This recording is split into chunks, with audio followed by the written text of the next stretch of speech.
Military Broadcast Radio, the station that's giving veterans a voice. Find us on the web at mbradio.us. Think of all that time. Every wait in the winter. All those hours no one else saw. Every sprint in the summer. Think of every sacrifice. Early mornings on the levee. Late nights in the film room. Bus rides to playoff games. Every bump in the road. Every moment of ecstasy. Every moment of doubt. Years wondering. Is it all worth it? It's all led to this. Man, I got this. It's a 60-minute drive for a 60-minute game. After all the miles we've traveled, we're almost there. After all the hours we've worked, one more can make us legends. After all that time, this is our time.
Caveman on the line. HG got the stats.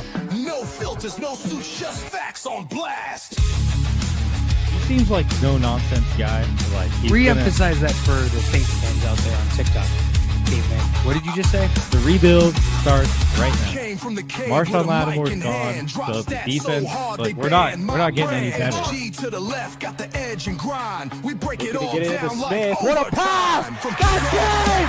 Dorian Smith with the game winner! Oh my goodness! And that is why you have Aaron Fry pass the ball in. We roar from the base to the backfield floor. No filters, no fake control. We run Real year. That's like you have you have the best quarterback in the league, arguably, the best wide receiver in the league, and you've got the best edge rusher in terms of total sacks in the season. And you're 4-7, and your playoff chances are hanging on that. HG on deck, stats loaded and primed. Reading the field. Let's make it interesting. We're making it interesting. Come on. Give us the freaking one. Breaking down ball like a heat wave blade. Oh, let's go! Oh, no. For the business! He's not for the business. We see through the hype. Call out the feed.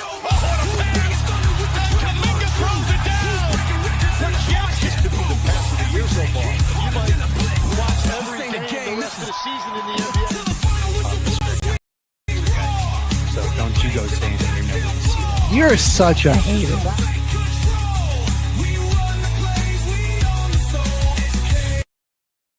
The station where our veterans' voices are heard, MBR Talk.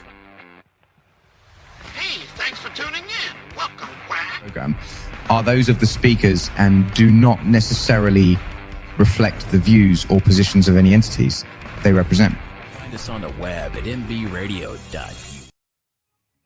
You are looking live at Till the Final Whistle on Military Broadcast Radio. Caveman, HG, Mohawk in the house, and we got Lucas on the sound. Killed the intro for us. Smoothly transitioned us into the show. Good. That was a good job. Smooth like butter. But we're back. The first episode of our second season of Football Frenzy was yesterday. A good 3 hour, just pure football. A great time, but we were both pretty heartbroken.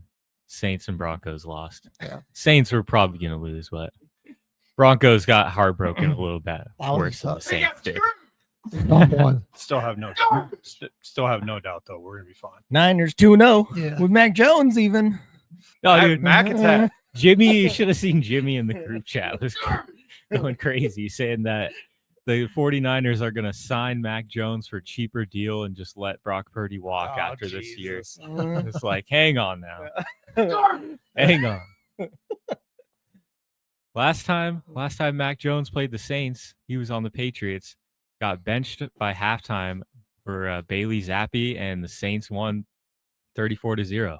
So Wow. I think he had a little extra motivation and a very beat up Had a chip roster. on his shoulder. That really beat up roster. They had no Kittle, and Saints still lost. I just have no. I'm not going to read too much into any quarterback that's beaten the Saints this year. So, good for you, Mac. You got to look at good for you. Got to look at Spencer Rattler though, Hey, I mean, because our offense has been in a position to win in both games. We got the last possession. We obviously failed in those. We're just not ready yet. Not ready. We got ourselves in those positions. We're just not ready yet. That's honest. That's way better than I would have expected. Spencer Rattler gets his first career win soon. He's not getting it anytime soon. We're going to Seattle and then we're going to Buffalo. What is he like? Oh my God. He's 0-8. Yeah, Like he's about to go 0-10 because we're going to Seattle and then Buffalo. It's gonna be 2 rough weeks. When he was at Texas A&M, I think. Remember there was like buzz that he might potentially be like the number 1 overall pick. Well, he went to Oklahoma first, and then Got and he was benched for recruited Caleb like Wilson. five-star. Caleb Williams, sorry. Okay, it's Oklahoma. Yeah, and then he got benched for Caleb, and then I think he went to was it South Carolina. Yep. Yeah. And I'm just gonna be honest. Looks better than Caleb Williams right now. I said it before the season. I just don't see what everyone sees in Caleb. Like the athletic talent's there, but God just cannot process anything on time from the pocket. Like not saying he'll never get there, but he lacks a lot of composure. It's like he really feels the highs and lows of a game, and like it really affects him. yeah. More so than it should. But we have if you want to catch more of our breakdown of week 2 in the college and pro scene, make sure you check out the season 2 debut of Football Frenzy that aired yesterday. Now on the Wednesday show, we've kind of slacked off on addressing some of our other sports going on around the. We got a little excited for. So does that mean we're going to talk about my girl Paige Beckers today?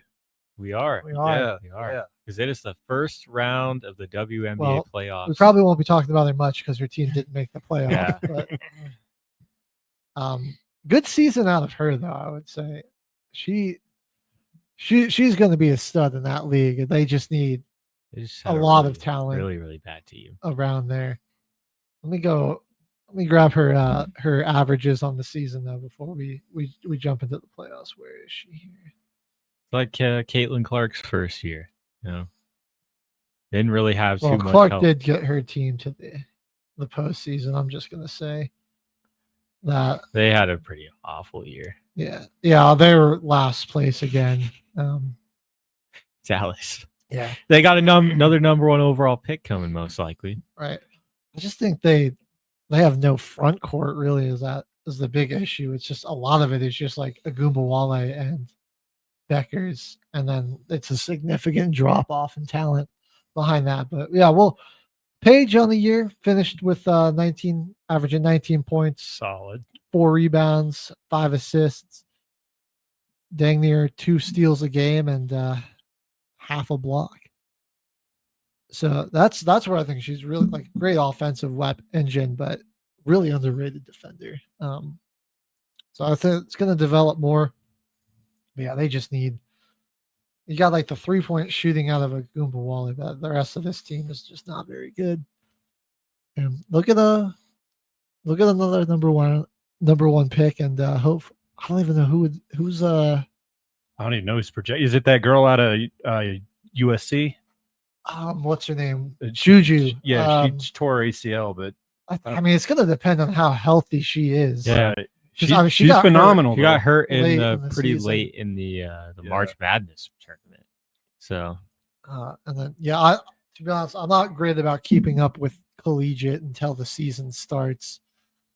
So I'll have to. that's what I was just gonna say. Like, keep your eyes peeled for that Yeah, upcoming season in college basketball, just to see who they might actually draft.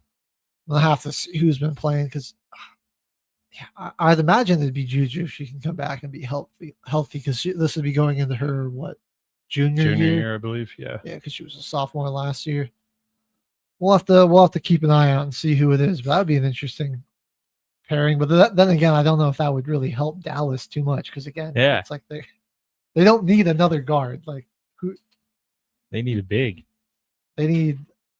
I would say like a really dominant like power forward would be what they could use because some of the best teams in the league have just a really dominant power forward. I mean the what they call the Lynx just absolutely dominated this year, and that's because that's with Nafisa Collier.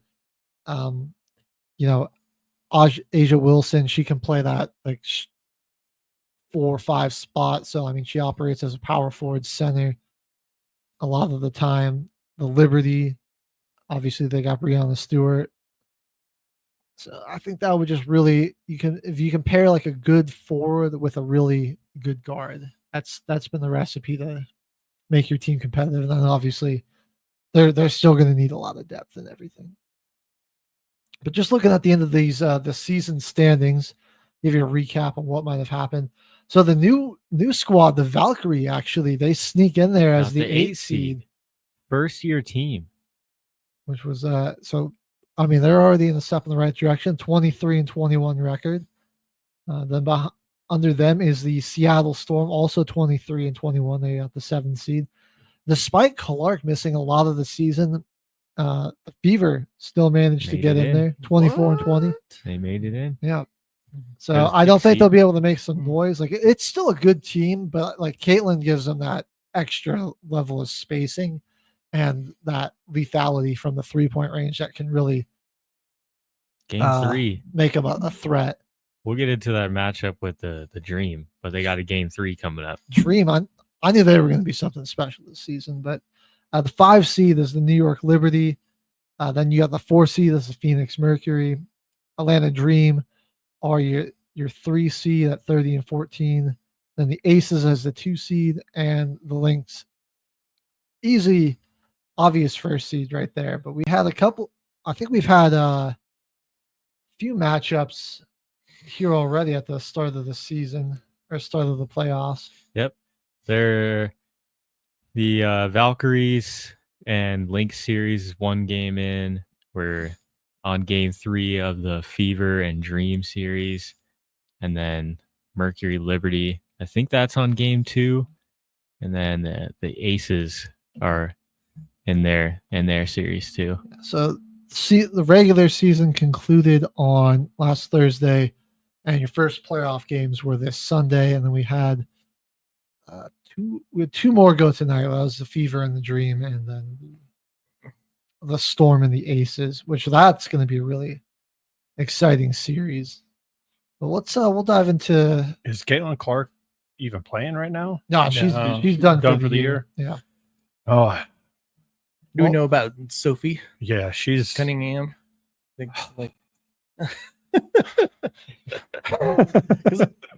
Yeah, I mean, because I know, she got injured as well, and but I just don't know if she's been back yet.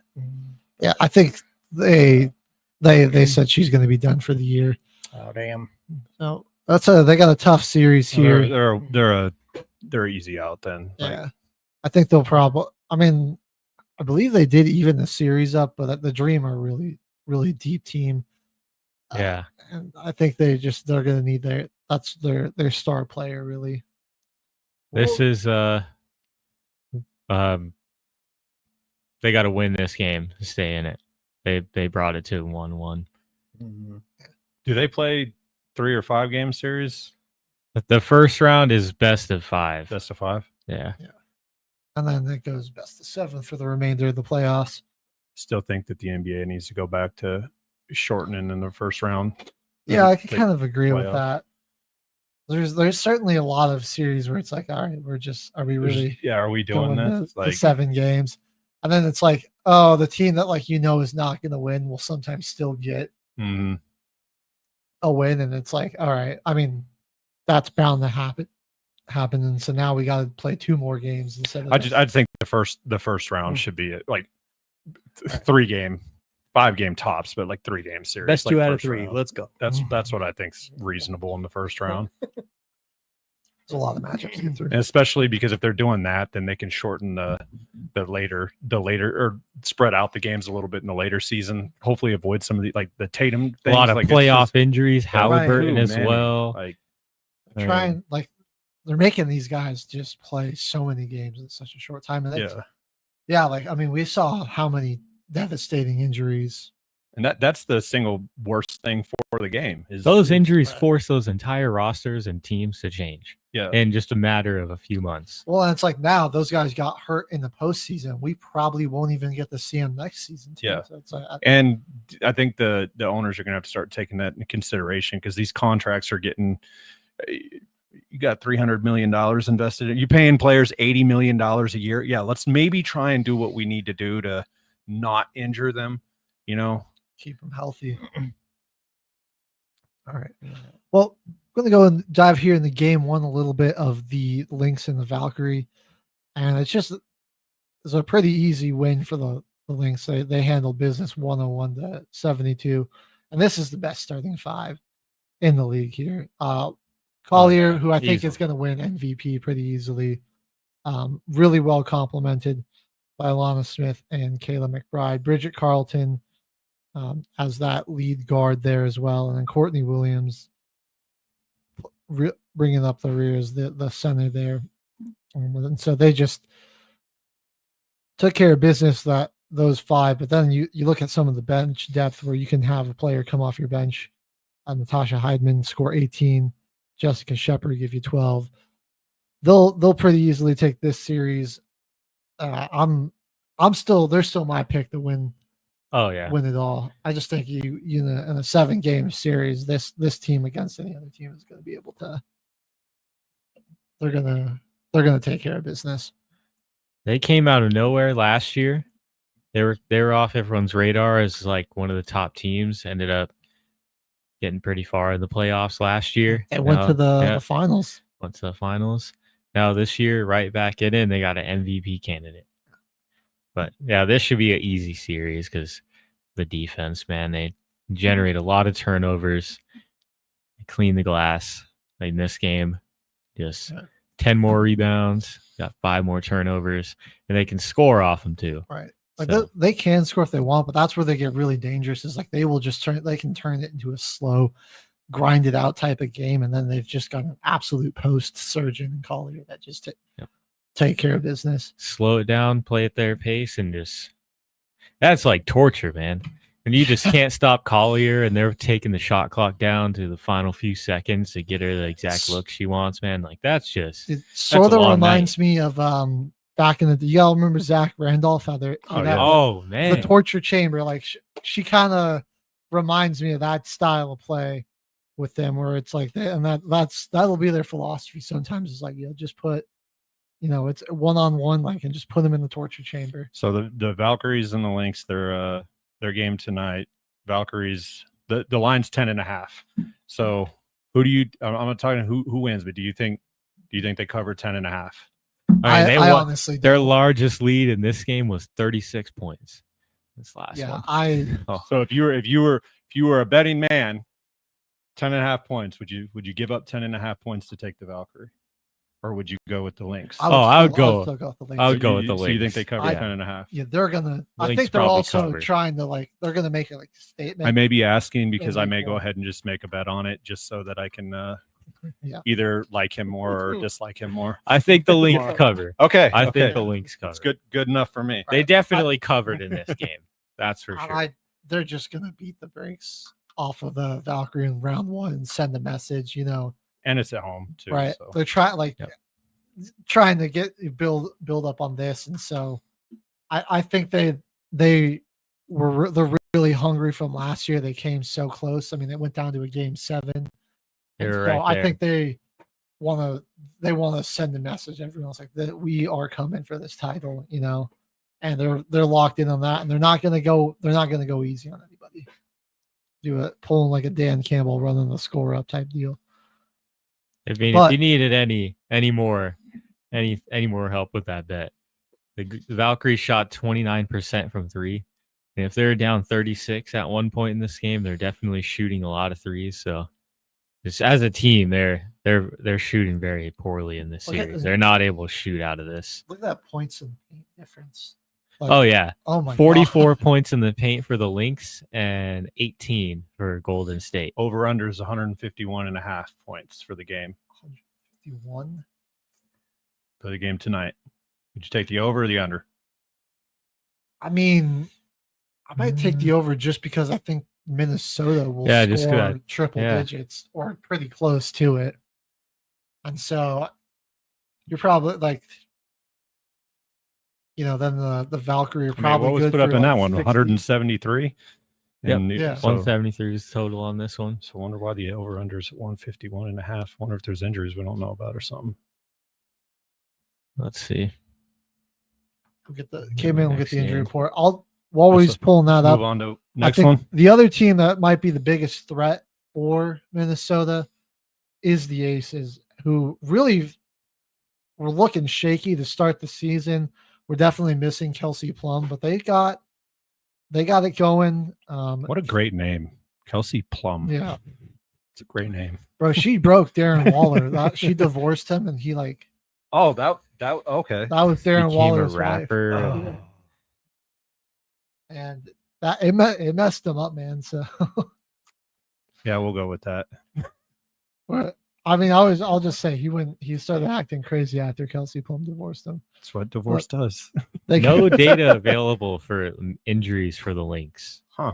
So, well, interesting. I think I might get a little action. Yeah, I'm gonna get a little action in on this game tonight. I think take the over and take Minnesota they minus 10.5. They probably cover. Yeah. If they run into Las Vegas, though, I mean, that'll be Aja's still one of the best in the league. Wait a minute, like and she's just so. The Valkyrie. Why is their money line at plus 410? There has to be something going on. Like there has to be something going on. Like they're plus 410.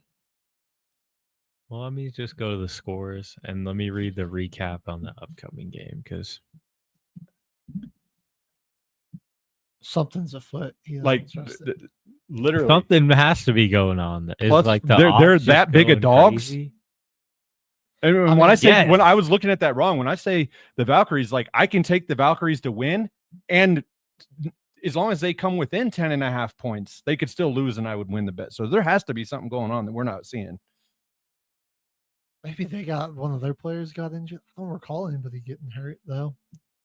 I think maybe they might just be that undermatched. I really think like they're that big of dogs. Like how are the Valkyries that big of dogs? I mean, they're going to be missing. Oh, they are going to be missing Kayla Thornton and Tiffany Hayes. So that's two starters. They lost 2 starters. So I think that's just what they're her and they got Golden State eviscerated. Yeah, they got beat by 29 in game 1. So, and I'm a little disappointed in the Storm for getting just destroyed the way they did game 1. Asia gave them 29. Jackie Young finally locked in late in the season. And then she was good in this one. 18 points, 7 assists to start it out. I thought, Seattle would be a top 4 team going into the postseason. I really did. They, they were really impressive before they were eliminated last year. And fought to the final buzzer there. I thought Skylar Diggins and Ezzy McBohr were going to take another huge leap, and they never really did. And yeah, I dropped down to the 7 seed, and now you've got how closely have you guys been following the WNBA playoffs the last couple of years? I'd say the last couple of years pretty closely. At least a few seasons before Caitlin Clark was drafted. Probably when I at least started watching college basketball more. So what have you guys noticed? Because I haven't been, admittedly. When the NBA playoffs come around, that's when teams actually start playing NBA defense, and defense ratchets up, and points usually go down. Have you noticed the same trend, or is it because it's looking like these scores offensively, like the offense might just be coming up, which would be different than because points usually go down in the playoffs for the NBA. Yeah, like teams are just playing harder defense. I guess I don't know what the trend would be if in the WNBA.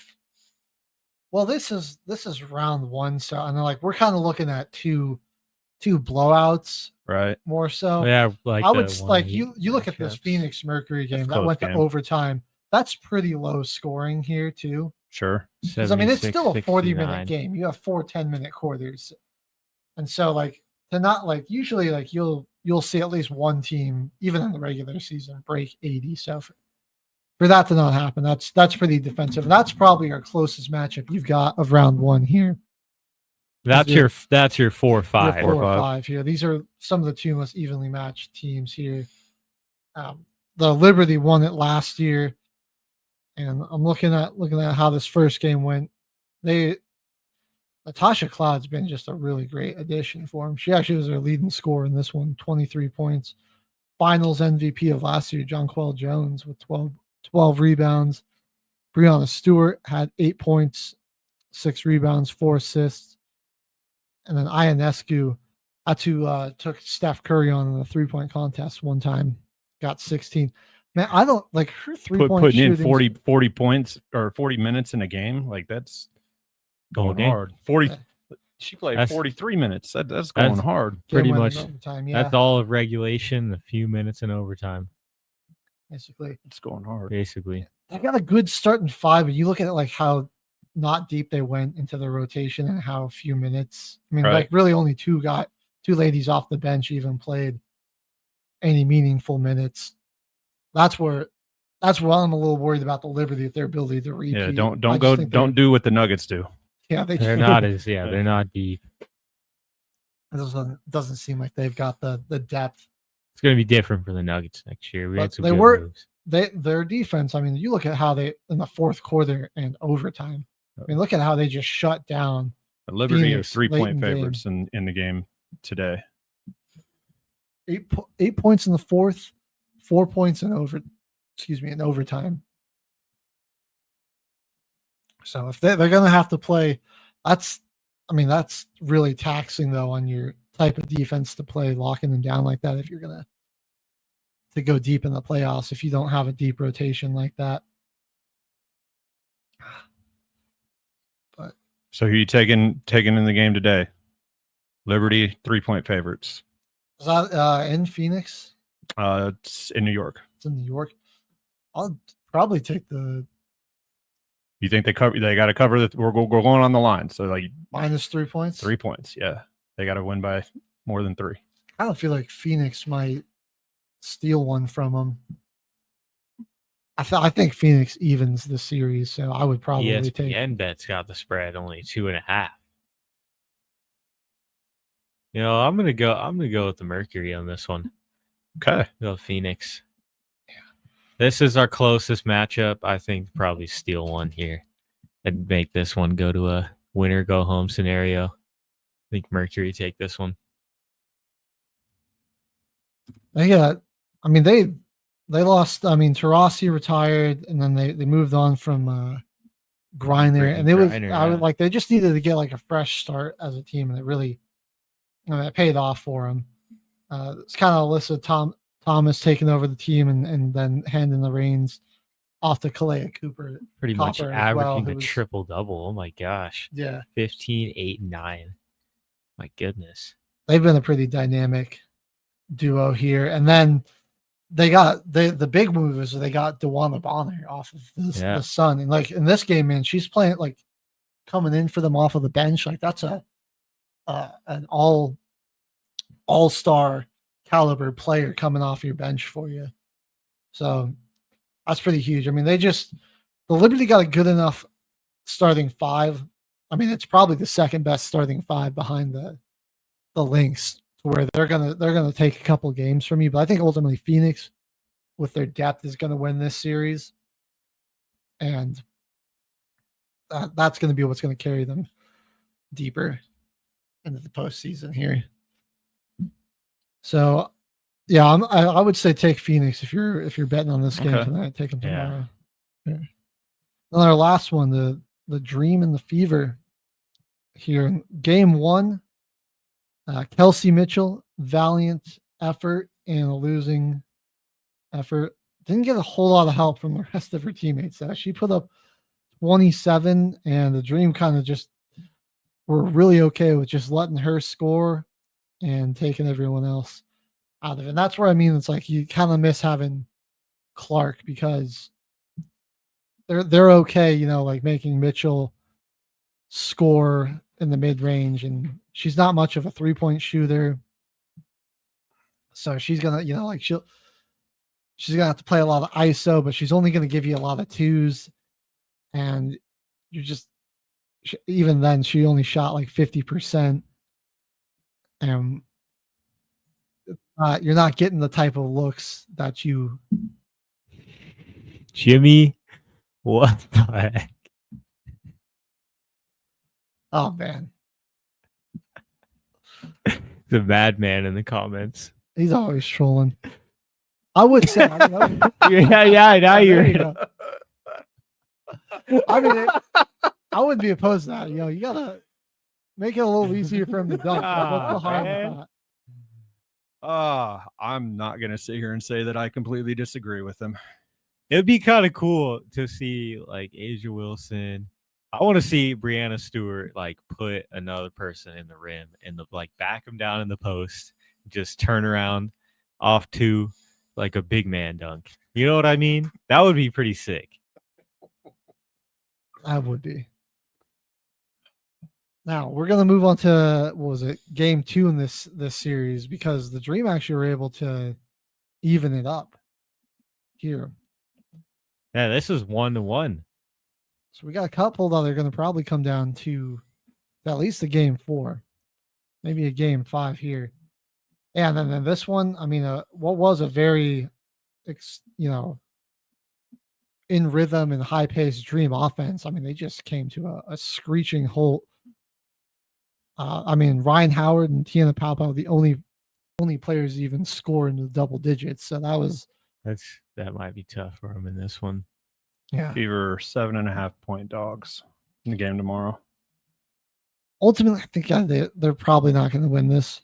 I think this was more. It wasn't like the Fever did anything crazy schematically to get this advantage. They just kind of and the Dream just didn't goes play back to that, Atlanta for that game tomorrow too. So the Dream just didn't play very well.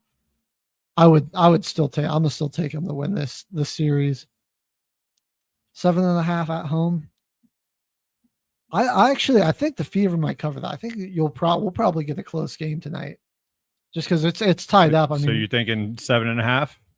I think I mean this could be like a 3-point game. I think you bet the Fever to cover the spread, because Atlanta might win, but I don't think it's going to be 7 or series more tied points. up. I mean, they're going to be really. This might be like a 5-point game at the most. There'll be some like that, smell that blood in the water, I think too, and it's like we're gonna try to move in for the kill, and the Dream are gonna have to fight back to stave off going back on the road down 2-1 facing elimination. I think betting on this game is kind of a trap line though, because it's going to be such a good game. It's like I wouldn't even want to sweat it. Yeah, that's true. I probably wouldn't bet this one. Then the Storm rallied back in game 2 to tie this series up too. Skylar Diggins, much better performance in this one, 26 points and 7 assists. So what's the line on this next upcoming one that they got? Storm and Aces? Yeah. 7.5. Storm are 7.5 point dogs. Back in Las Vegas? Yeah. Yep. Okay. Christian Watson, wide receiver, when he gets back. I mean, he does add a huge level of deep threat to that Green Bay offense. But wide receiver 1, I don't know about that. You're gonna have an all Packers team by the end of the year. He's just going to have the Packers starting lineup. All right, well, let's. The Bears are going 2-15 this year. Their only 2 wins are going to be against the Packers. So it's just There's no take that to the bank. There's no Write way. it down, fold it up, There's no put it way in your the Bears pocket, beat the believe it, Packers this bet year. on it, know it. All right.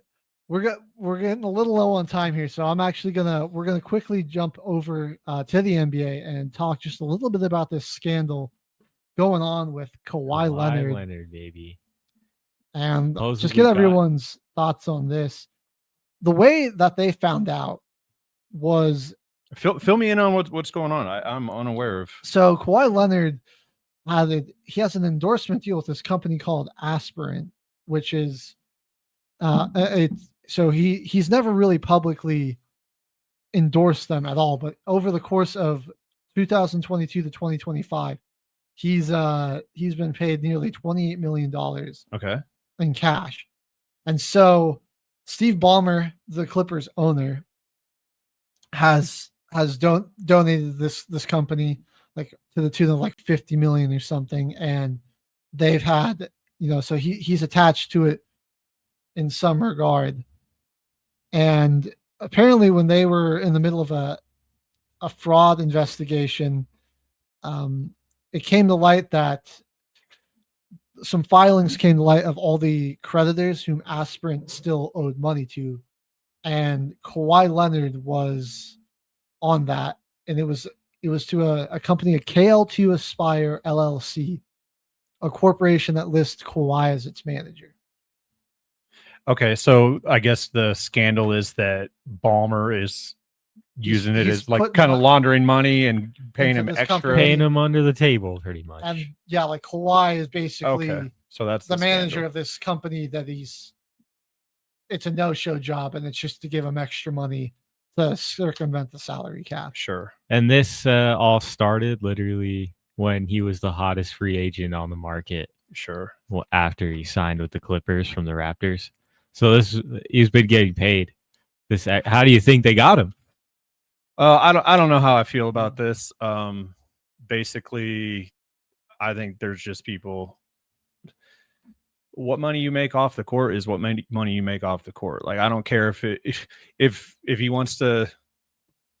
I don't care about. I think this is a non-issue. The problem is that the reason he probably chose the Clippers is because of the extra money. There was this understanding that you're going to get this extra money through this company, and we're not going to be able to pay you the full contract of what you want, but we can through the salary cap. Like, I think pretty much most circumvented the players salary do cap. that. I think the only difference is they can't link it to the actual owner of the team having a hand in it. But I mean, Right. why do you I think mean, players want to play in LA and Miami and New York? They're big markets, the brand deals that Well, are they there. could have he could have had the legitimate sponsorship. It's Kawhi Leonard. Sure. It's true. I'm not going to deny that that's probably happening for other players too. And Kawhi and them just got caught because of the defraudment scandal that Aspirin was caught up in. But now that the NBA has gotten word of it, there's been a former employee said that they were definitely doing that to circumvent the salary cap. The NBA has got enough evidence that they can actually investigate. Have they said like what this kind of violation what kind of punishment could come with a violation like this? I don't know exactly what they would do. I know seems like it would be a bigger violation for Ballmer than Kawhi. I don't like Kawhi will probably get suspended, but they're going to probably punish the team. The team is probably going to. The last time somebody tried to do something like this, he's going to have plausible deniability. A team did like they like pay like way underpay the guy with the intent of like signing him to a huge deal after his bird rights. Right. Became a thing, and the NBA caught wind of this and stripped him of 5 first-round draft picks, suspended the guy for a whole season, I believe, and then hit him with a huge salary cap penalty. So the Clippers are going to probably lose. a lot of draft picks. Kawhi's going to face some sort of suspension, and they're going to be hit with probably. Which Kawhi plays 23 games a year anyway, Yeah. so who cares? They're going to probably be hit with some extra. Okay. So it's really just fines, forfeit of draft picks potentially, void of contracts potentially. Some contract. Last time it happened was in 1999. Timberwolves were found to have secretly agreed to pay forward Joe Smith $86 million over 7 years. And yeah, the last time anyone tried to, I think they're going to have a hard time 25 years doing ago. this with, like, because Kawhi is one of those faces of the league. I don't think that they're going to want to. He's not just some nobody or whatever. I mean, I don't know. He's kind of been. Well, He's getting old. He doesn't play a lot. I mean, sure. I don't think he's played a full season There's with the Clippers. plenty of other young stars. I don't think he's played a full season since he And the Clippers was still with San have. Antonio. They still have James Harden there. Zubac's had a really great season last year, so that's a Zubac's rising great. star. Zubac's for, real good. I don't know, man. Like if this was still Kawhi, after at the peak of his powers, after he just won that championship with Toronto, That would be a little scary. maybe the NBA would feel differently, but I mean, Kawhi's kind of And he's it's kind of just becoming old news. I wonder how long. Potential I wonder how punishment. long like this would be. potential punishments is only $7.5 million, So slap in the wrist. and he was getting 28. Right. Nothing's really happened. The Wonder how long an forfeit of investigation some like first this would round be. I could see picks. this getting caught up in court for till Kawhi's retired. I mean, that's what I see going. When the Bears lose, you have to shave your beard.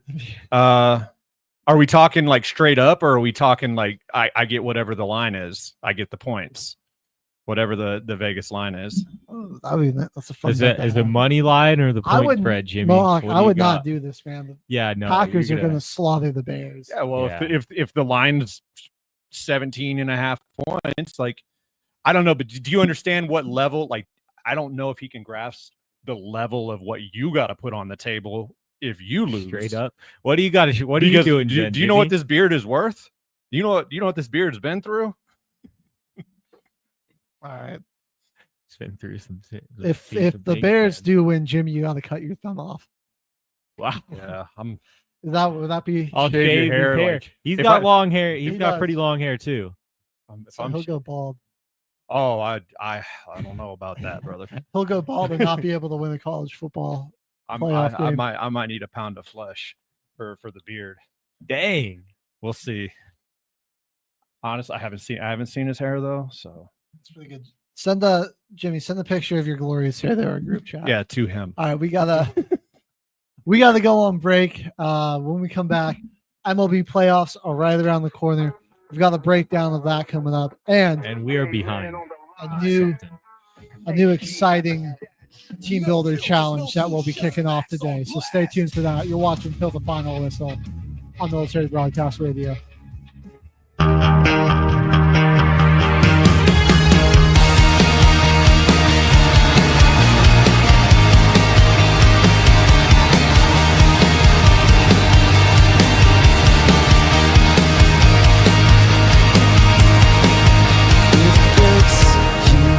Complicates and shakes you, consumes all that makes you deep inside your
You are looking live at Till the Final Whistle. The boys are back. MLB playoffs right around the corner. It's been a while since we've done our challenges. I got to excuse me. I got to get a new car. I had to move into a new place. So I have been a little behind on doing my workouts. But I did a lot. I made 48 jump shots when they allowed 48 runs in a week. I did 340 push-ups, 340 squats one week. I can't wait until rough. basketball season comes around. We're gonna have to do some challenges.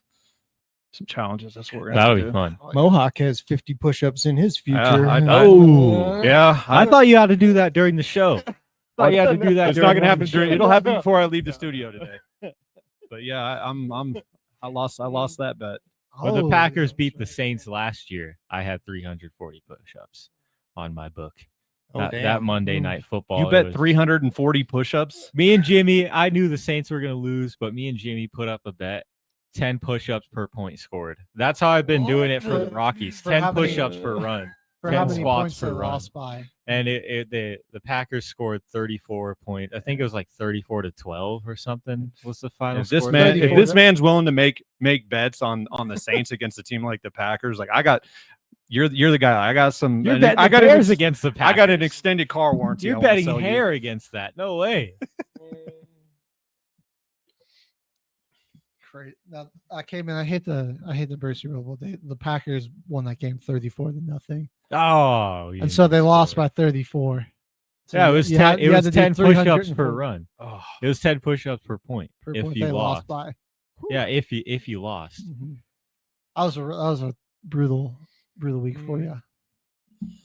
But on to the MLB postseason. Picture's shaping up here.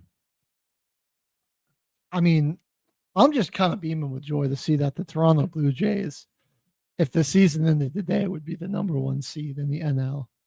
That is, or the AL rather. That is just beautiful to see. I don't know. I like after how bad they were last year, and there were talks of them trading Vlad Guerrero and just blowing the whole thing up, but they kept him, and now I mean they're on their last they're chance. Looking really good. What it's looking like a last chance run. I know. Well, who do you guys take out of each league? I want Detroit to make some. Not who you want. Postseason. If you're betting money or push-ups or hair, money, push-ups, hair. It's tough. Dodgers. I mean the Dodgers have. You're not buying into Milwaukee.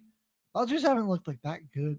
I don't know. Milwaukee's been really good. They've been the best team in the league this year. They were also looking really good last year, and then they kind of just like crapped out in the postseason, which is where I'm like a little nervous on them. But like I want to say Milwaukee, but I don't call me crazy, but I don't know. I think it's still the Phillies, man. They're gonna make. There's another team that's kind of on there. Like I think it's just they like got to make a run. They've got that desperation of it's like the window is closing So very soon. Out of the NL, you're going Phillies. What are you thinking, K-Man? NL. Say probably Brewers or Dodgers. You got to pick. You can't tell Vegas like I want to make a bet. Well, I'm not betting on baseball. I'm only picking sports that I'm not betting on baseball until the Mumfords sell the Rockies. Not doing it. When that day comes, dude, 40-110 is, oh my god, yeah, that's awful. That's just true. Yeah, I'm not really gonna give you the greatest betting advice on baseball. Anyone? That's why I'm giving you a few picks. Because I sure won't be betting on baseball. Out of the AL, screwed. I'd say the Tigers. I think they just got the best bullpen, the best pitching. Yeah, like that'll. I think that'll come down to them. Is they just got the best pitchers. School's nasty. Him and Flaherty is like the options that you have as your starting pitcher to a game. And then picking him up in the offseason was huge. Oh, it's just nasty. That was kind of the one piece they needed. I feel like last season they're just like working to get over that hump. And they won like at least 30 more games than they did in just one season. I just hope they don't pull a Baltimore Orioles and have like a 1-season wonder. They just slowly start to decline after 1 year, have some injuries. Because that's one team everyone is like, that's one betting favorite coming into the season was Baltimore to have a good year. And they did not. They were looking like the Rockies for a little bit. Right. Didn't think they would be like as dominant as last year, but they just like could do a complete 180 and be like dead last in your conference.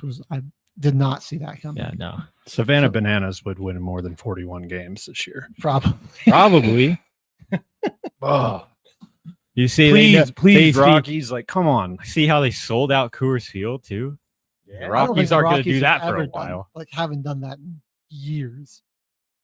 God. So, tightest races that we got right now, the Mariners have just a half game lead over the Astros for the AL West. And then the NL West, I mean, is anybody's ball game still too.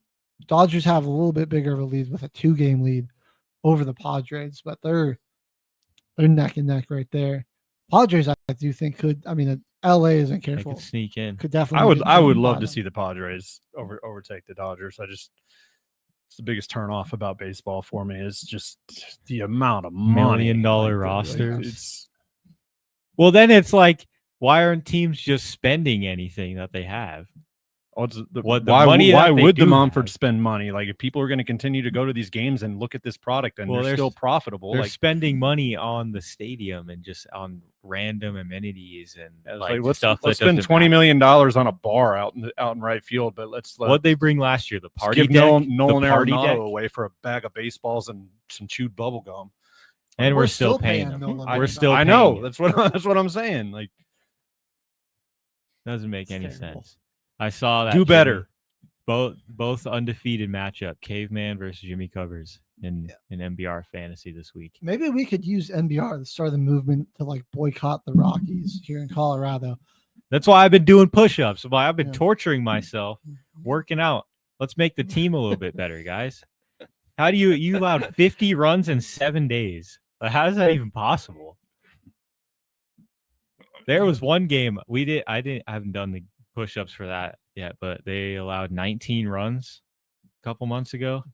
We've probably done that multiple times since then, but it was like a 19-12 game that they ended up losing. Rockies terrible. So they did have one of the games of the year where it looked like a low-scoring football game where they beat Pittsburgh 17-16. Yeah. That was an awesome one. How's you know what? I haven't been paying too much attention to the Rockies after the All-Star break because why bother? Right. But Phillies, Red how's Sox. Warming Barnabel doing? Does anybody know? I love that guy. One of the all-time names. All-Star break was the last time I actually even watched a baseball game. Phillies, Red Sox. I like that prediction. I like it, Jimmy. Yeah, I'm saying like Phillies. That's a team. They know they're out of time. They know they got to win this like soon. The Sox. I'm just surprised that they're even like in the conversation still. At the beginning of the year, we were talking about how they're just kind of stuck in this cycle of mediocrity, and they've had a good season. And they just traded Rafael Devers, right? Yeah, they traded away Devers, who he went to a team to switch positions after he left Boston because he told them he didn't want us to change positions. More annoying fan base, Red Sox or Yankees? I gotta go with Red Sox because the Bostonian accent is an ear rape. Come on, you don't like hearing about the Red Sox from the Sox a million Mark Wahlberg? You know the movie The Other Guys? Oh yeah. Well, great movie. My favorite part about that is how Mark Wahlberg plays a New York City cop and just talks in the Boston accent. Yeah, he's not even a New Yorker. He's just a guy from Boston. Doesn't even try to act like he's a New Yorker. It's great. So that's why I'd say the Red Sox are more annoying because Bostonians are just, and people that live in Boston and the Massachusetts area, the most spoiled fan base in all of sports. I mean, they have it's like a million different championships across a million leagues. Like since like 2000, the amount of times that like one of their teams has gone to at least the the like conference championship, right, or the finals / championship of that league.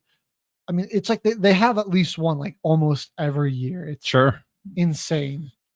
All the shit like from the Sox and the Patriots, the Celtics, and the Bruins winning championships. They're just so spoiled, and they just love to.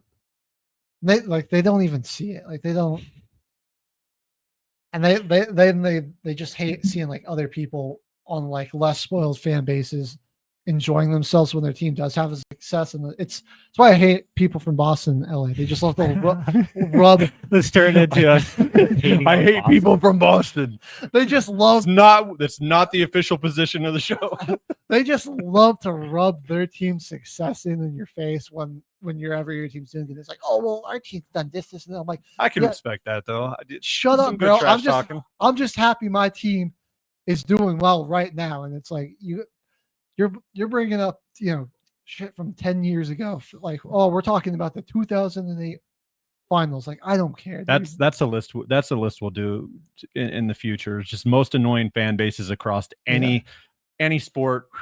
Cowboys fan base has got to be for the delusion. Yeah, really up there. Sorry, you got me started on Boston. Boston. I think the Yankees fan base is worse than Boston. Like, oh man, Yankees fans are pretty good. It's crazy because like New Yorkers go real crazy about like the Yankees and 27 world. Yeah, you bought 25 of them.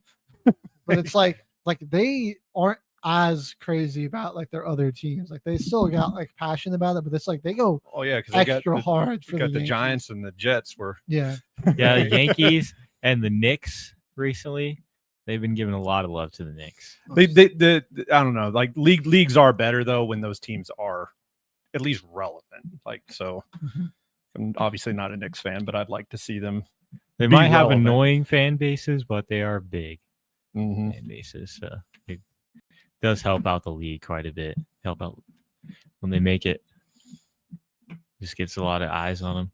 That's usually how I like decide whether or not I like a team or not is. Fan base? It's just like, how annoying are your fans? Dude, when I was growing up, that's why I didn't choose to be a Bronco fan. Me too. But you are a Bronco fan now. I grew up the same when I grew up in Kansas. Like I was born and raised in Kansas. My whole family is Kansas. My cousin Mitch Holtz has been the voice of the Chiefs for the last 23 years. I just grew up and I'm just like, well, my family is just, like I was pretty straight edge. Like I'm not gonna go out and do anything wrong, but like, how can I be a rebel? Oh, John Elway. Different football. John Elway. That'll show him. That'll show you guys. I'm a John Elway fan. Jimmy, that's basically why you're a Packers fan, but you root for the other Chicago sports team. How does that work? Because he had a relative that was really into the Bears, and so he hated that guy's guts, so he just stick it to him.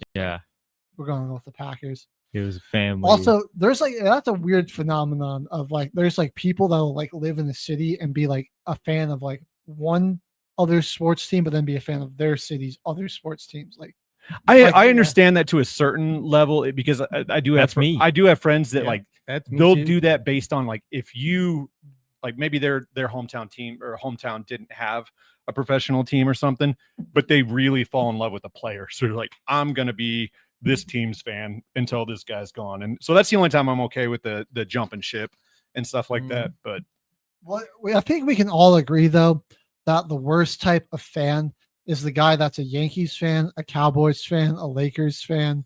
Yes. And what would the hockey equivalent be? Like probably like Red Wings. Yeah, like a Rangers, Red Wings fan, something. right? Like what was it? Where the Gretzky play, like the Kings, like something like that, where it's like, yeah, you're just picking the teams that are always popular and got star players. Like you're the worst. You're the worst type of fan. Or now the next type of just really annoying fan are the Swifties. Like, oh, I love the Chiefs because I love Taylor Swift. All right. Boo. It's like you don't even you're rooting for a team. You don't even know how awful these guys are. Like, I mean, maybe not like us. Like awful is the wrong word to describe them, but they're very annoying. I don't know. In some weird way, I do like really kind of like those fans. I mean, just because like they're coming from like other fan bases. They're new to the sport. Right. They're kind of like coming into it fresh.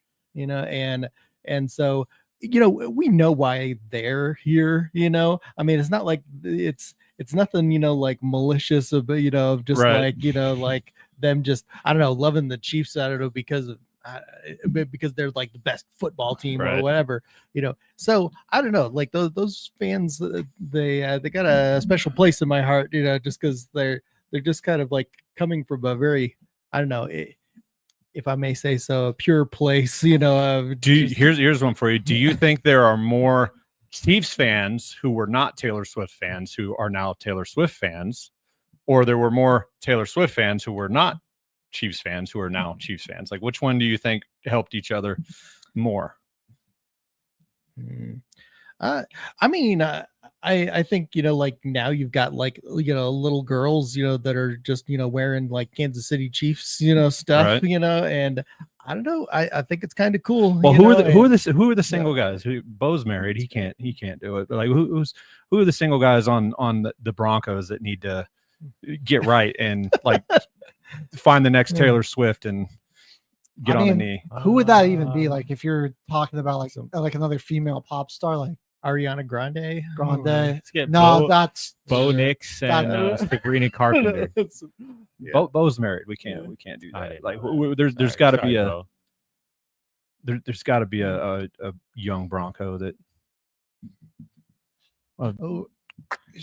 Send over with that is. There was we got crazy trades in those leagues. I'm in with him. We kind of got off on the tangent. We were supposed to be talking about. Yeah, the sorry, guys. You got me going about Boston sports fans. And yeah, but that's what the fans want to hear. Boy, I had some grievances to air out there. Yeah, I was gonna say. But I guess I don't know who's single on the Broncos. Maybe like, can we get get PS2 and like Sabrina Carpenter? Yeah, Broncos, give me a job with your PR team. This is how I'm going to attack things. And then we, instead of like the girls be like, oh, it's Mahomes, he throws the ball for, like, we can get them like really into like the nitty gritty of the game. And, like, they'll be actually. They got to understand coverage. They'll be understanding. Okay, all right, let's do it. Coverage, cover too. They'll understand the difference of off and press man coverage. Right. Like that's a good idea, man. They'll be studying, just his technique at the line of scrimmage instead. Yeah, it'll be Spencer Rattler and Ice Spice. It's got to be PS2. He's not married. Spencer Rattler, Ice Spice. I thought the same. They look like the same person. I think Louisiana would like that, though. Guys, all right, we got to focus. All right, okay. We're starting to run low on time. Yeah, so sorry, guys. We're gonna look. If the postseason ended today, we got our potential matchups and what they would be. So we're going to start in the AL, throw some predictions. Red Sox and Mariners. What would you guys, Seattle Mariners? Mariners, like there? Hands down. I like that too. Yeah, I would say Mariners. Dude, Colorado's just been balling this season. I love to see it, and I think they got a good team around them. I don't know, man. I just don't see it with the Red Sox. Like, it's just like I think they're gonna probably luck into that last spot, but I just don't think they're. Oh, my reasoning's my reasoning makes way more sense than that. Like, I just will never pick any Red Sox team. You know why? Tom Brady. That's how much sense that makes. There you go. Well, sometimes you use facts and reasons to make your picks, and sometimes it's just pure, just being a hater. Feelings over facts. Yeah, respect that. That's why my life is where it's at right now. All right. The other wild card matchup would be Yankees and the Astros. Intriguing matchup there for sure. I would go Yankees. That one would probably go down to the wire, I think, but I think the Yankees will ultimately take it. Astros do have a really good team. I think the Yankees would probably win. I just think that the Judge and the Yankees, like, they've just been. I don't know how to say that with appropriate vernacular. They've been falling short enough that they need a win. They need a win. I think the Yankees are gonna. I think they'll make it to the ALCS at least this year. That's what I was gonna say. They usually don't mess up until they're in the biggest games of the year, like last year in the World Series when they had 5 errors in 1 inning. All right. On the flip side, the Cubs and the Padres. Who do we think would come out of that one? I want to go Padres. I'm going Padres. I'm going to probably say the Padres too here. I think they just got the they're just slightly better of a team. I think it's the defense and the outfield, like the infield rather. They just got some elite guys on those bases. And I like their bullpen a little bit more. That would be another one where I'm like, I could go down to the wire. Yeah. I think the Padres Really have close just series. enough to take it out. And then this will actually be a rematch of last year's NLCS, the Dodgers and the Mets. Oh man. Man, Never mind. I'm not picking the Dodgers, man. I'm going Mets. Mets magic from last year was insane. Yeah, I don't know, man. I feel like they've kind of taken a step back. They should have been way better adding in Soto. That should have. I mean, in there. Yeah, he got his money and was just like, "Thank you very much." So I'm going to bat 235 yeah. and not care anymore. Like whether they're kind of on a pretty bad stretch. 2-8. Yeah, and I mean he hasn't done a whole lot for the I don't think he's made that outfield defense. I thought it'd just be a lot more dominant.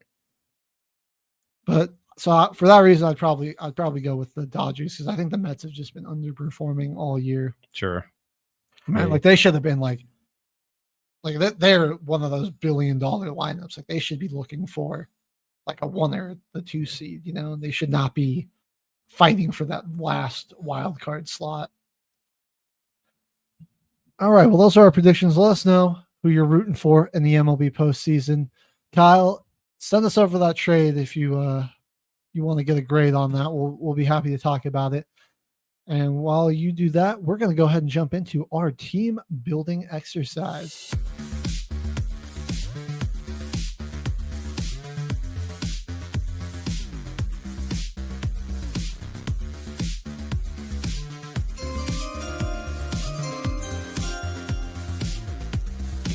I'm putting together a special team. All right. We got a new challenge for everybody this week. We're back at it. And we are going to attempt how many rushing yards? 300,000 career rushing yards.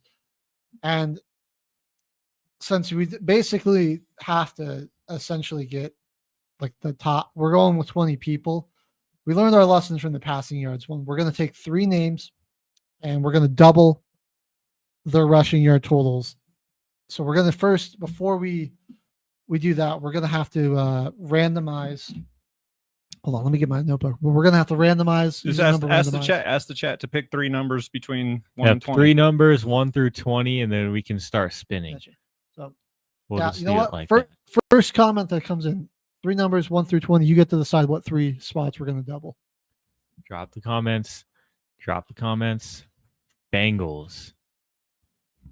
Ooh, Kajana Carter. Oh, maybe. Or all right. Tell me how to spell that. We've got 3, 11, and 18. 3, 11, and 18. 3, 11, and 18. Who else has played running back for the Bengals? Icky Woods. that would be a bad pick. Joe Mixon, but he hasn't played. I think Kajana Carter would probably be their leading rusher. I'd imagine so, because who was it? Court? What was his name? Like in the more numbers coming in from Brody. 12 and 5. You were just a little too slow. We got 3, 11, and 18, but we'll save that for next week. So 7, 12, and 15, but we'll do 3 this week. 3, 11, and 18. I don't know. I think we just got to go with that Carter guy. Let's go Carter. I'm blanking on what this dude's name was in the mid 2000s, but I also don't think he played long enough for it to make a difference. How do you spell John Carter? Ki. -JANA. JA. There it is. Let's see. Oh man, that's a pretty rough start. Oh, did not know that. That's not who I was thinking of then. Sorry, guys. Whoops. All right, we'll be What's learning his as we total? go. Yeah, we're gonna be refreshing our knowledge here. The Bengals just have had Bengals. not a lot of great running backs. No. He only had 1,140. That's brutal. Oh, So I think we might have gotten the. It said he played for like how many years? 59 games. 4 years. oh my gosh! Eagles. Ooh. We almost had LT, bro. We almost had a top 5 That's rushing LaShawn. yards. It's got to be shady. I think we got to go shady here. We got LaShawn McCoy though. Good pick. I think some people forget just how nasty Shady was. Oh yeah, He was He a demon out there. Nice. oh The Bears. sweetness. I think it would be him, right? Has to be. So like, It's for sure him. 'Cause I I don't think think it'd be like Forte or Gale Sayers. not a chance. I think Sweetness is actually still what, 3rd or 4th in the all-time. We'll check rushing after. leader.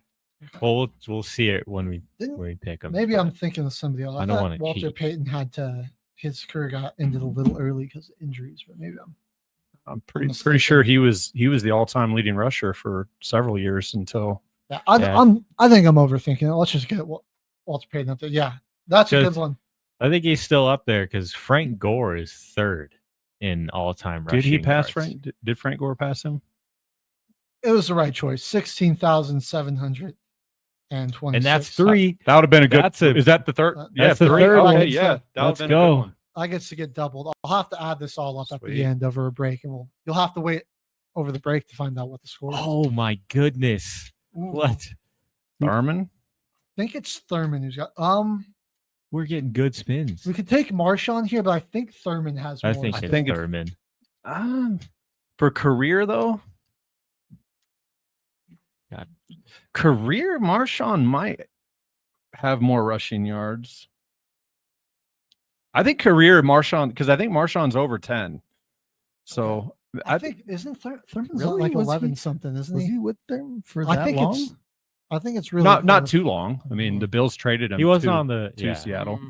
for like a Right. 5th round pick or something. I was just like, I was He so just had mad a when the long Broncos career. didn't scoop him up. We'll go with beast mode. I think. Oh, let's go beast. All right, Marshawn. That's gonna be.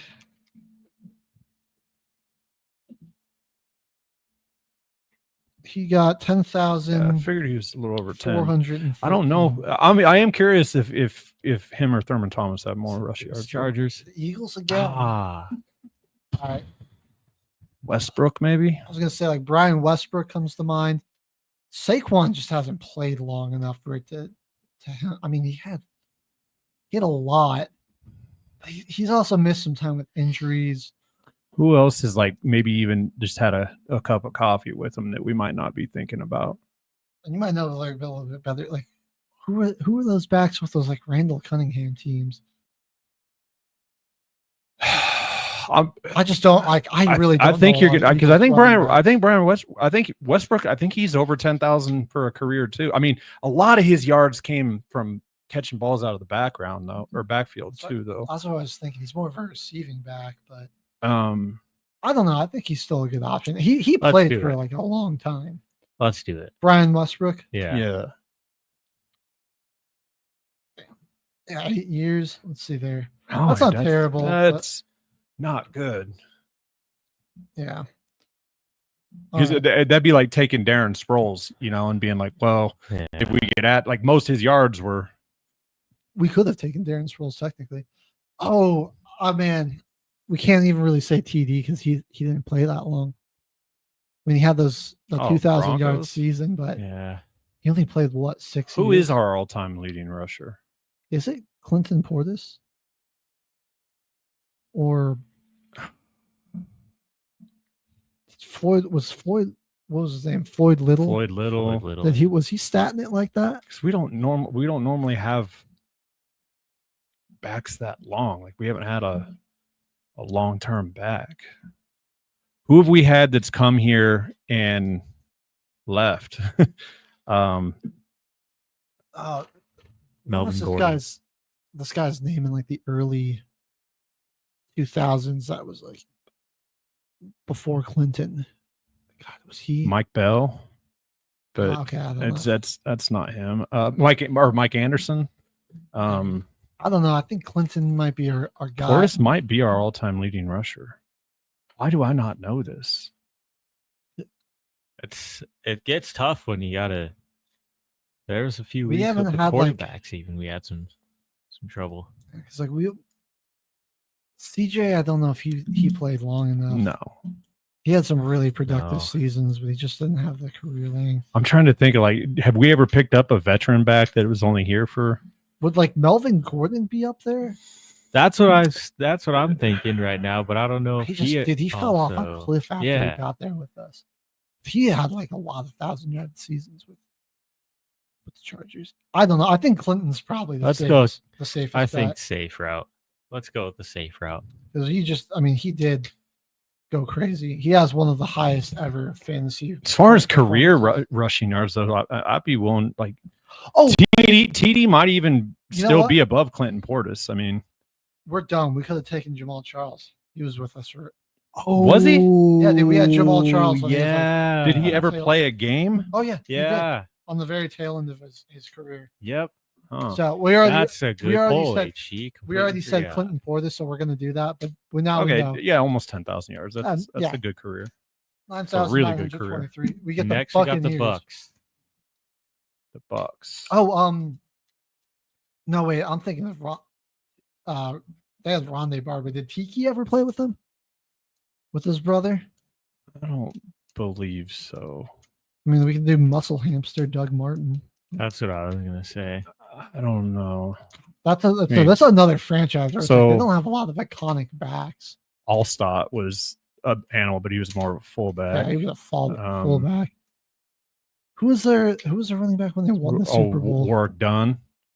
Warwick Dunn. Oh, I think we go with Warwick Dunn. I think That's he's a probably good up there. pick.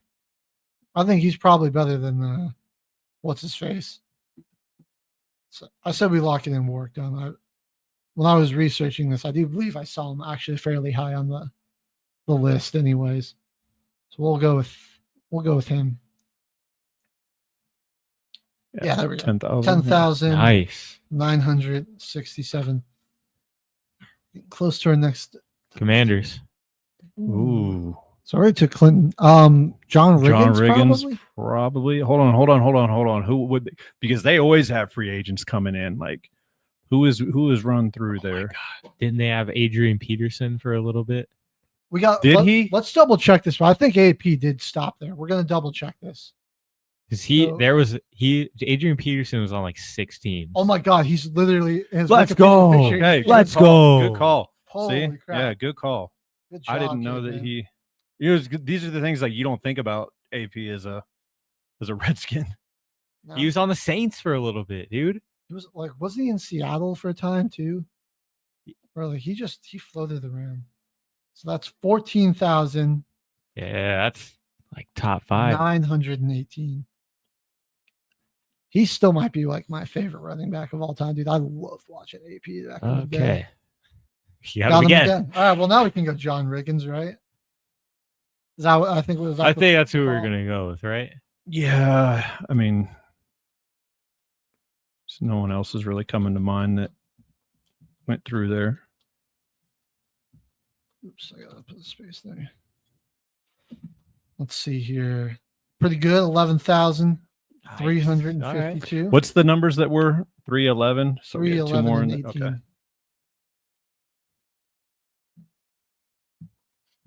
Raiders is 311 and 18. Marcus Allen. Marcus Allen. That's probably As far as career yards go, like because Bo Jackson was his career was too short. too short. Josh Jacobs. Thanks to the Cincinnati Bengals on February 19th, 1991 on a Monday night game. Just ruined the greatest athlete that God's ever put on this earth. He was a beast.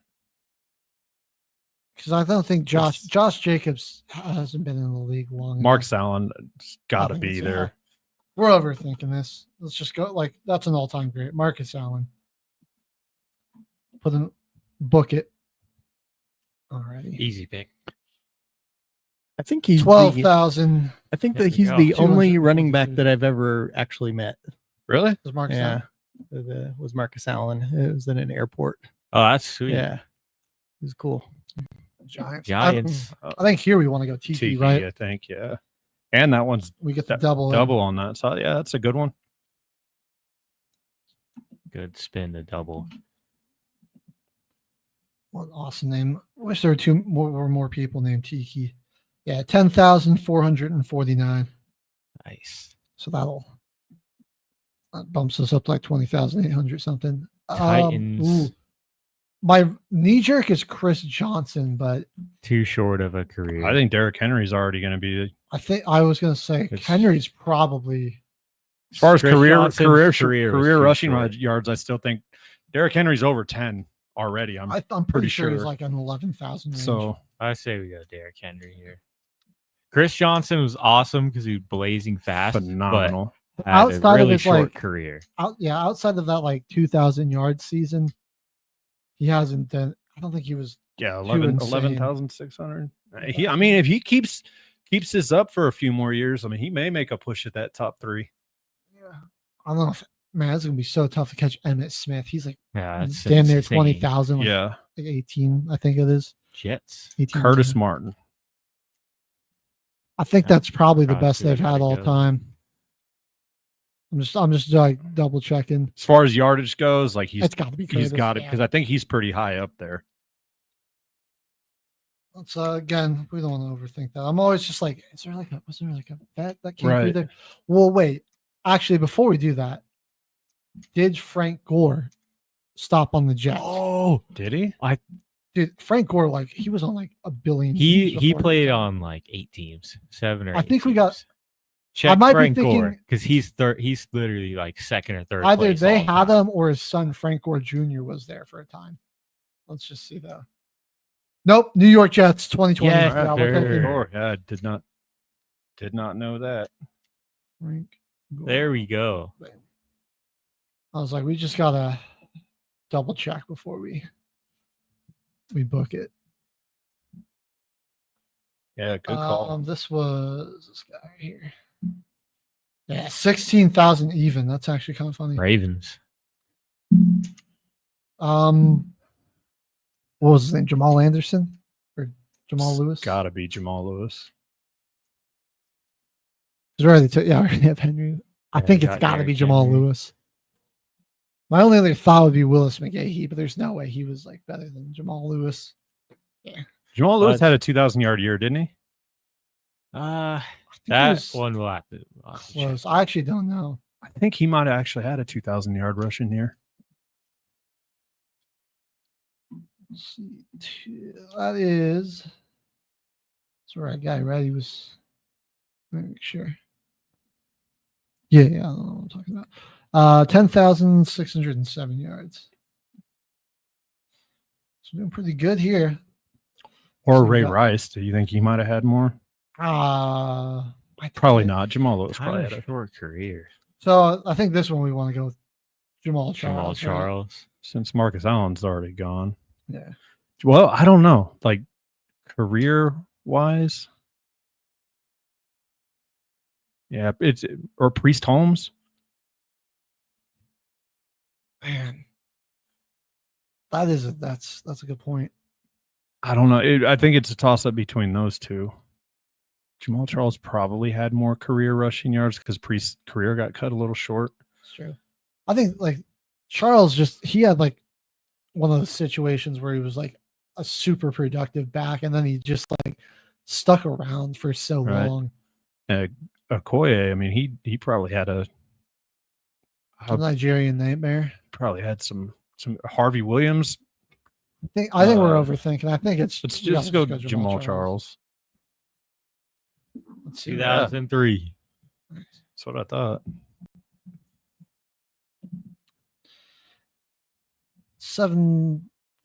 7,563. Okay, so that's not. I kind of thought he had more. Huh. A lot of his he hadn't was caught the another ball. receiving So, guy. I mean, All right, here we go. boo.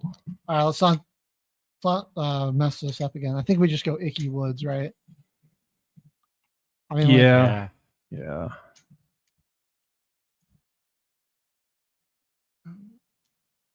This can't be right. That's not the right Icky, is it? Did I spell his name wrong? Yeah, I did. Or did I? No. Dude, there's no way. That's brutal. Oh, he only had 1,500 yards, huh? What?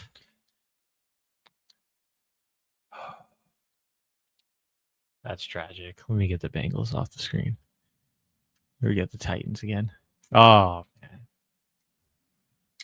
I mean, I guess now we could go Chris Johnson. Do we with the Titans? Do we still get to use the Oilers?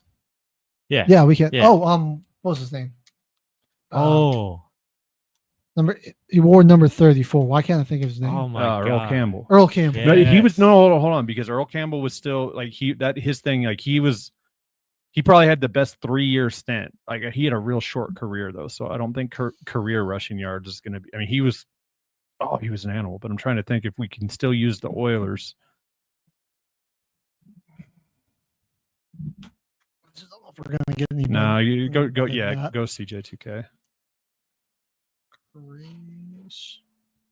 All right. Let's see what he had. So I'd be one of their Earl Campbell. He only had like 7,000 or 8,000, but he was Yeah. phenomenal. He All did right. it in such a short time. Pretty good. That's a Yeah, that's good. 9,651. So this one will be doubled here. The Jags, number 18. Oh, what? I'm blanking on his name, dude. Early 2000s, like late 90s type guy. Muscle hamster. No, not Not that's Doug Maurice Martin. Jones, Drew. It was before him. Before him. Oh yeah. Played like with like Mark. Why with can those, I like, not? Mark Why Bruno can I think teams. it? Why can I not think of his name? Dude, I know who you're talking about. How Help us out, Lucas. Jags quarterback, couldn't tell ya. late 90s. I'd be making running up back. stuff.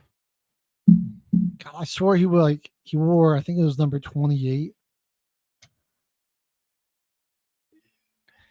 Oh man, what was his? I had it too. It was on the tip of my tongue. Yeah, I know who you're talking about. I'm drawing a blank. All right. I mean, I guess we can't think about thinking. We got to go Maurice Jones-Drew. Which isn't terrible. So that won't be bad. I feel like this other guy would have been better. Oh, he definitely would have been. Just can't think of it. MJD, not terrible. 8,167 yards. Okay. I'll double that. See what we get to. All right, our final two spins here. We get the Let's Lions. freaking go, dude. Barry Sanders. Andre Ware. If only we could have got this one last time, right? Theo Just Johnson. the last spin. Well, he was a tight end. Who am I thinking? Theo Riddick. That's who I was thinking of. Yeah, we'll take him over Barry Sanders. Psych.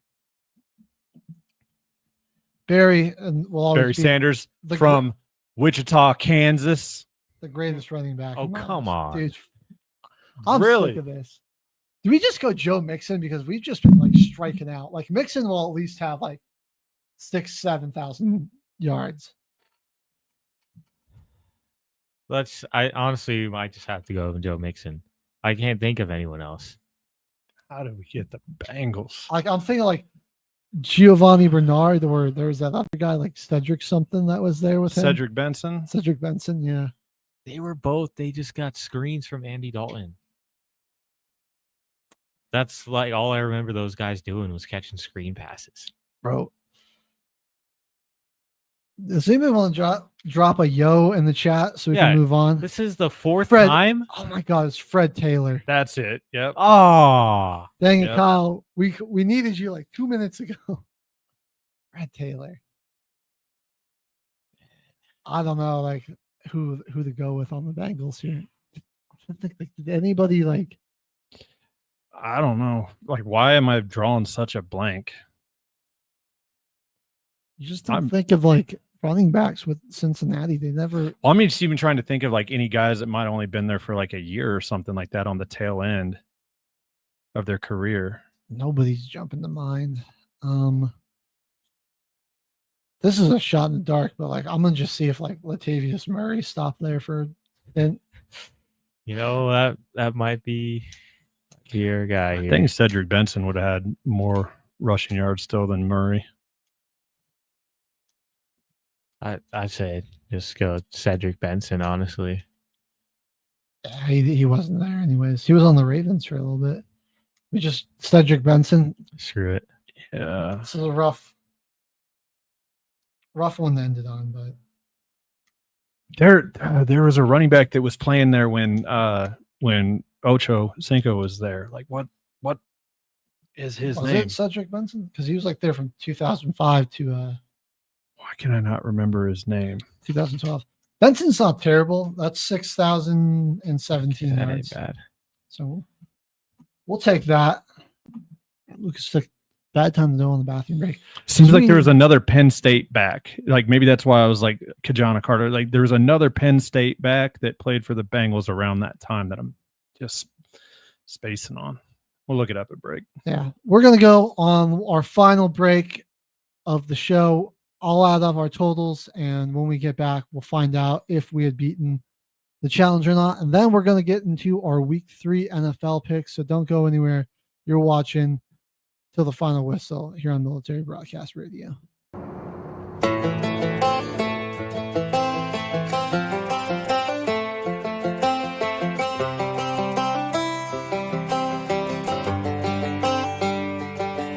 It's the guts and it's the glory. 100 stripes, 100 stories. It's the Pledge of Allegiance on the 4th of July. It's them handwritten letters from home. It's them sleepless nights alone. It's his newborn baby he left with his wife.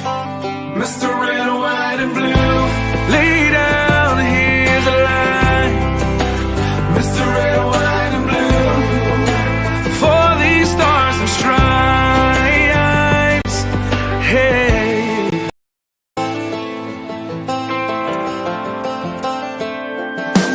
From the fields of Indiana to the swamps of Louisiana to the golden coast of California, Uncle Sam's the only family he's got. His purple heartbeat won't stop, and his 18th birthday was the day he was born. Mr. Red, White, and Blue, lay down, here's the line. Mr. Red, White, and Blue, for these stars and stripes. Mr. Red, White, and Blue, stand on the front line.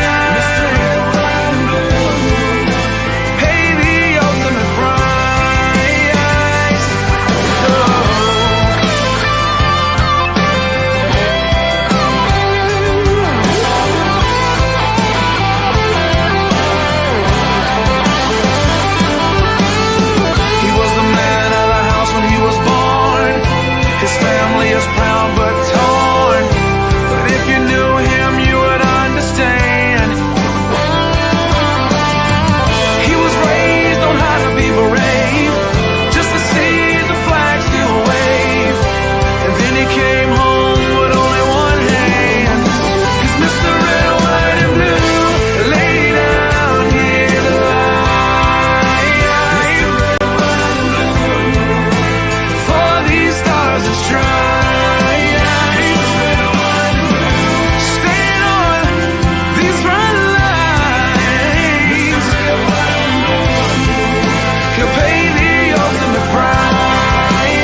We interrupt regular programming to bring you the special report.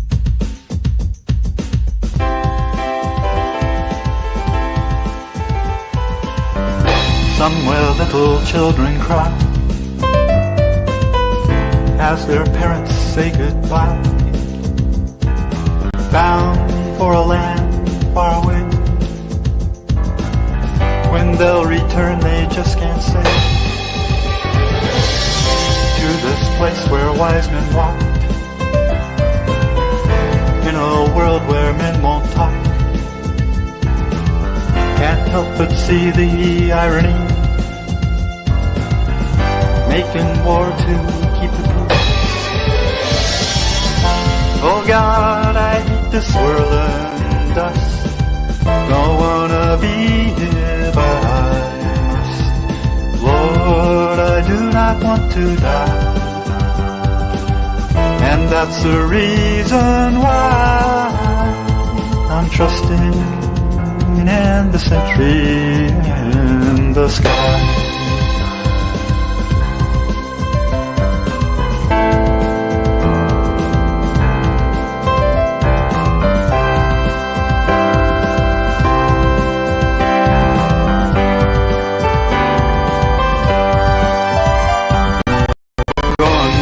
Events have gone awry.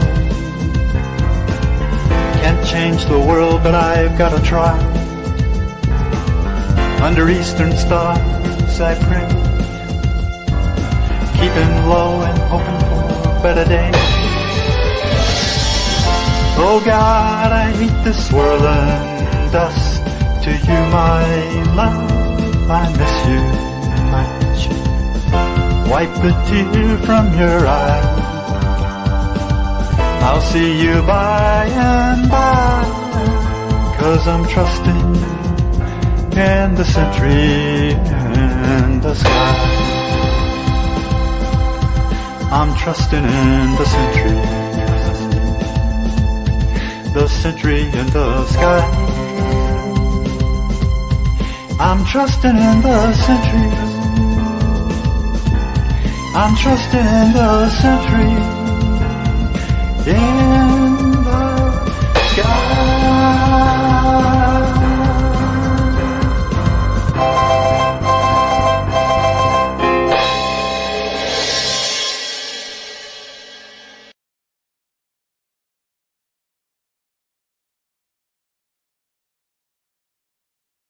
The station where our veterans' voices are heard.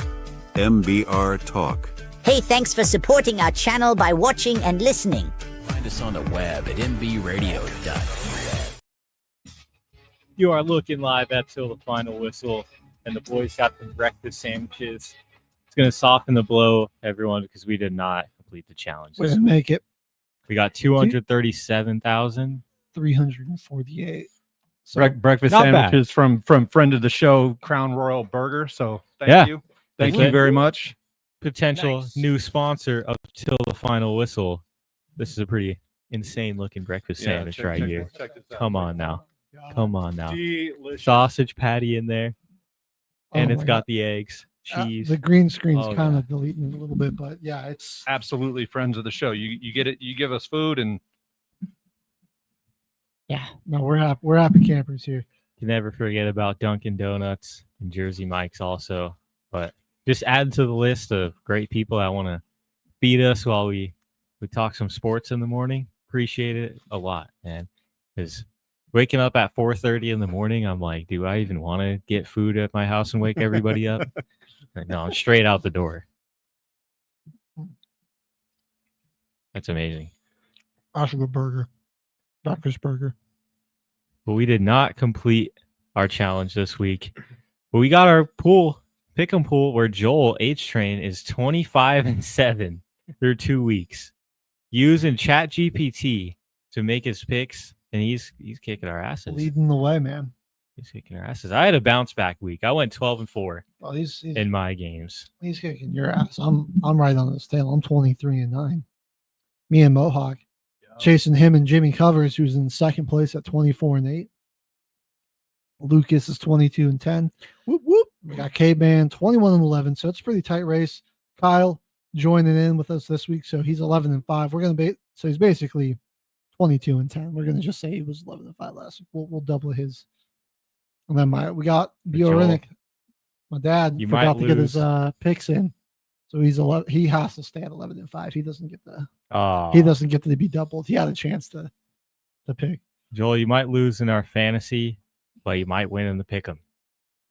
We're gonna come up with the prize for our pick'em pool. Well, let's get into week 3's picks. I gotta log in again. Kid me? Come on now. All right. Well, K-Man's doing that. We're gonna start tomorrow night, Thursday Night Football. Real up in the air. Who's gonna win this one? The Buffalo Bills or the Miami Dolphins? Come on. Oh man. Buffalo Bills. That's a toss-up. Flip a coin. Yeah. That's going to be one of the easiest picks we got for this segment. Easy. We're all You're streaming defenses in fantasy. Go ahead. Get the Bills. And I got that trade actually too. If we want to grade that real quick, but he traded. Kyle's receiving Tyler Warren and Isaac Tesla for T. Higgins and a second round pick in this dynasty draft. Okay. Yeah, in Dynasty, they're getting Tyler Warren. He looks like a star right now. So, yeah, that guy's going to be a top 5 tight end in no time. I think that's insane just because what T. Higgins has put up the last 2 weeks is like he scored a touchdown last week, but I'll say this. So what you're saying is you want to trade me A.J. Brown for TJ or T. Higgins straight up right now? That would give me like only a couple more points every week. So that's not a very good trade for either of us. All right. I would say, and then look, people are overlooking the Isaac Tesla right there. That guy's got 2 career catches so far as a rookie, and they've been 2 of the most incredible catches that I've seen. He's only used one hand for both of them. So Tesla, he's gonna earn that nickname Mayotron. Just wait and see. That does add some good depth in your receiver room with him. I think he's got high upside, and Tyler Warren is insane. So I give an A for you, Kyle. That's a good trade right there. The future's bright. All right. Excuse me. Our next game, Atlanta and Carolina. Panthers are at home, but I think the Falcons are just going to run all over them. Absolutely. Penix has proved he can manage a game, even if they're not really scoring points. That Panthers run defense is pretty terrible, too. So yeah. I think their Bijan and Algier had over 200 yards combined on the ground. What it boils down to is really Caveman's favorite player in the entire NFL, Kyle Pitts. So that's why I'm going. Even I've picked him in fantasy a couple of years. All right, I can't even lie. We all love Kyle Pitts here at the show. All right, Green Bay Packers going to Cleveland to play the Browns. Oh man! Now, if Shador were starting, they're starting. The Packers would have no chance. 40-year-old quarterback that can't move. What are they doing starting him? They're not Micah putting Parsons themselves in a position. Devour Joe Flacco. Well, he just better hope he didn't devour him too much because they put Shador in and the Packers are in trouble. I agree.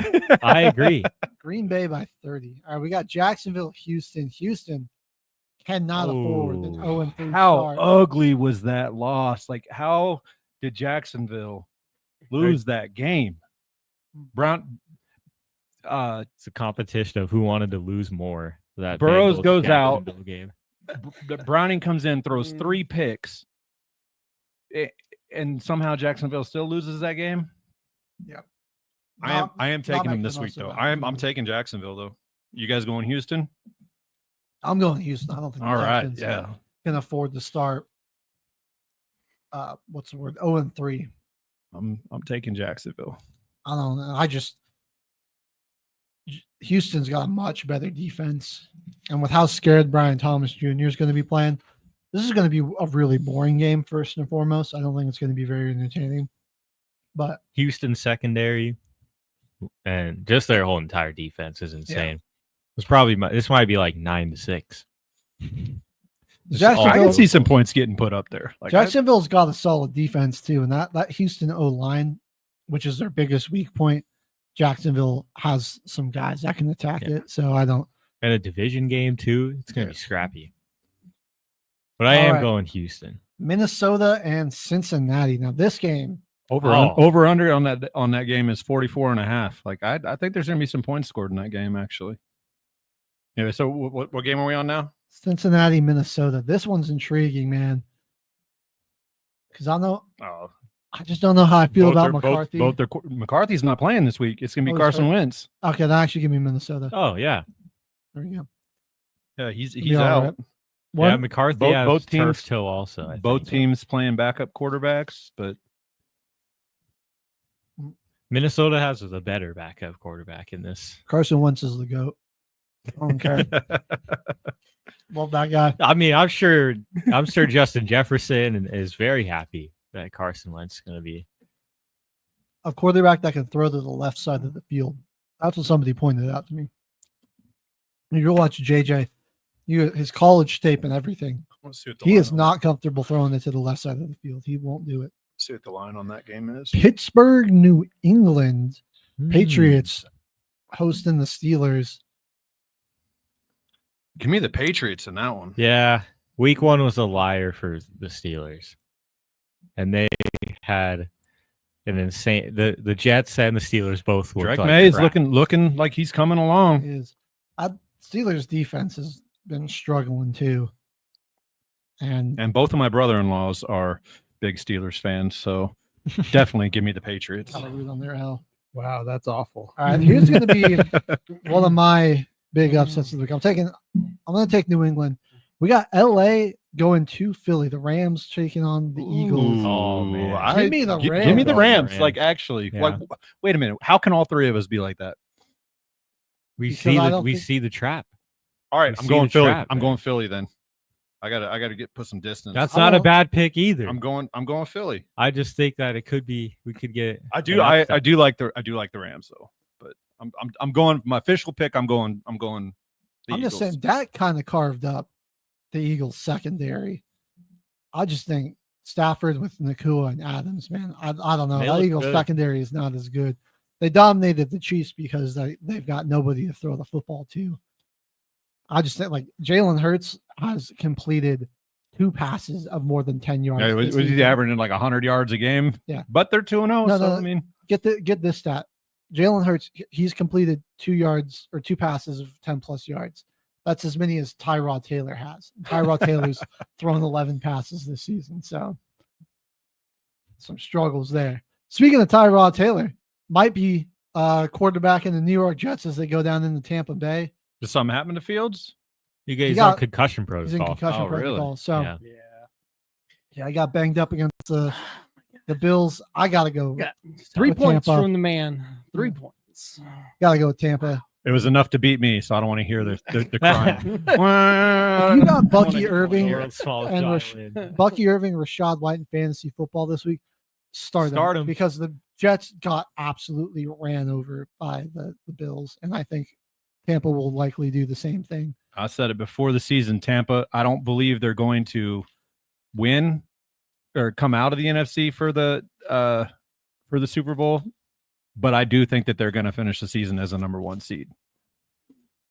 And Bake Show's going to be in that MVP conversation. I mean, if he keeps running the way he does, he's going to be playing through some. All right. Love that guy. Hard the line. Yeah. Like he got helmet to the knee the play before he ran and then got dropped and CJ was talking crap to him. So he popped up. He probably would have been down like 30 seconds longer if he's got to pop up and be a leader. He got superpowers from that trash talk. All right. Indianapolis, Tennessee. Titans hosting this game, but I'm going to give it. Oh, man. I got to go to the Colts. That Titans offensive line is so bad, and the Colts got a pretty good defensive front, and I just don't see them having like the guys in that front 7 to slow down Jonathan Taylor. Logically, obviously, with what we've seen so far, you go with the Colts, but I'm a little salty about this weekend still So I'm going with Tennessee. I might take a few steps back this week, but All right. We got the Raiders versus the Commanders. I'm going Commanders. I'm going to go with the Raiders here. My reason, I don't think they got anybody that can cover Brock Bowers. and I don't Tucker I don't Kraft think carved him Gino's up. going to throw 3 picks again. So Tucker Kraft did carve him up. The Washington just doesn't have the defense to be as disruptive as the man, Chargers imagine if were. Kraft had like a good quarterback throwing him the ball. Kraft has Hey, I will not tolerate Jordan Love disrespect. I'm a Jordan Hey. Love believer. But he doesn't have butt necks throwing on the ball, so that is no. All right, we got the Denver Broncos and the Los Angeles Chargers. Bounce back week for the Broncos. Don't even got to think about Yeah. it. We come in there. We're going to shock LA. It's a lock. Get that. I'm- And I'm going Chargers just because I don't know. I think Harbaugh has just kind of got our number Because you're not a Broncos homer and you're looking at this logically. Makes sense. I mean, Jarvis killed this guy. Herbert is thing about looking this- phenomenal. right? Oh, But I'm the nervous Chargers as hell are about it. bound to slip up and mess up a couple games this year. This is kind of must win for the division. If they go 3-0 in the first 3 With weeks 2 in the division division, wins? there'll be three division wins. Chiefs, Raiders. If they win, this is like must win for like the Raiders and the Chiefs want Well, the Broncos to win this game yeah, too. and and quite honestly, I think that it's going to be that kind of year for the Chargers. Quite honestly, but They are looking good, and Herbert is, man, Keenan Allen's AC joints are all about to break through his skin, but he's freaking. there's a lot of miles on those wheels. Oh, Keenan Allen. I'm worried. I'm a little worried about Surtain's health because I think he was, even though he came back in the game, I think his leg was bothering him a little bit. So He just didn't- Lucas, you're going Chargers. Oh, Caveman, yeah, are you going Broncos or Chargers? I'm going Chargers. I'm course sorry. you I are. want to go Denver here as much as I want to pick the Saints, but I want to get it right this week. So I'm going with Seattle in the next game. Yeah, I'm also going with Seattle. That's what your streaming defense is. That might be one you want to get. I don't think they're It's a going to. home game for Seattle. It doesn't matter if they're good or bad. Oh. It's not an easy place. Is anyone picking the Saints? I'm not.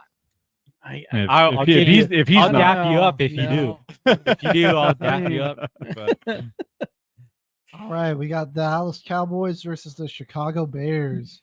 I think Cowboys will get it together. Call at least me one week. crazy. Oh, You know, mean actually, the Chicago actually, Bears. give me the Cowgirls. oh man, Which way are you going, Caveman? I'm trying to lean to where I can make a comeback in this. That in this defense- I mean, if pool. you think about it, like they played the Eagles within 4 points, and If it they're- comes they're all- down they- to it, that Aubrey Dallas wins them. offense looked like I thought it was going to look this week. If it I comes mean, down to it, Aubrey wins them the game. I just don't Again. think that you need a great defense to Yeah. put up with Caleb right now. Right. I think Caleb's I going to mean, have. He's you going know- to have one of his best games as a pro, and I think they're going to get a crucial turnover in the fourth quarter. It's a 'Cause close Dak- game. Oh yeah. Because I think the Bears are gonna score a lot of points on them. I really do, and I think Dak is gonna be trying to make something happen. Crucial turnover that'll give the Bears the win. I would probably give up 6.5. I think the Cowboys win by a touchdown, easily. Like I think Mr. Not conflict of interest Tom Brady will be at this game, and then his Raiders will play the Bears the following week. So. Oh my God! I'm sure he won't get to learn anything extra or special about how Chicago's how they operate, and then he won't pass that on to the Raiders at all. No conflicts of interest there. Any team though. Why the Raiders?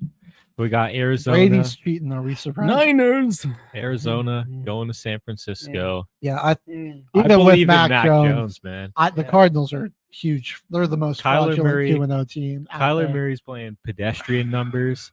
I feel like this would be a year they would look a lot better. Consider like Marvin Harrison Jr. got a lot of offseason hype. The Cardinals have not run into a real defense yet. This 49ers defense is a real defense. And I think despite that, the Cardinals have not looked super good, and their offense disappears for long stretches of a game. Yeah. I think they're going to get. I'm going to take the Cardinals. Destroyed. I'm gonna. It's maybe just not destroyed, but it's going to be. They're going to lose. Not bought into. I think the Niners are too banged up still. If they were at full strength, I would absolutely take the Niners. I mean, their offense, yes. Defense, not so much. I mean, the secondary, 49ers secondary has always sucked. Always. Still Nick Bosa, still Fred Warner. Yeah. That's what. Like, but I mean, the game against the Saints wasn't a blowout, and I think the Cardinals have a better defense than the Saints do right now. So I don't know. That still came down to the last possession, and the only reason really that we didn't get a drive going there was because Nick Bosa instant pressure on 4th down. Yeah, I think the Cardinals are so fraudulent as a 2-0 team. Their defense, they've got a good defensive front, but their guys are like pretty old. Honestly, it's just. We're kind of seeing what's going on with Washington. I just don't think we go against real squad. I don't see anybody really being able to contain McCaffrey out of the backfield. Like I just don't think that, unless they're going to bring Buda Baker down into the box a bunch, but then that's going to leave them super vulnerable over the top. I think the Niners are owning this division, and I think they're not. They're going to finish second behind the Rams, but I think this will be they'll beat the Cardinals. I don't know. This will start making the case, for them owning this division for sure. Owning second place in the division. So am I the only one going Cardinals? You are. All right.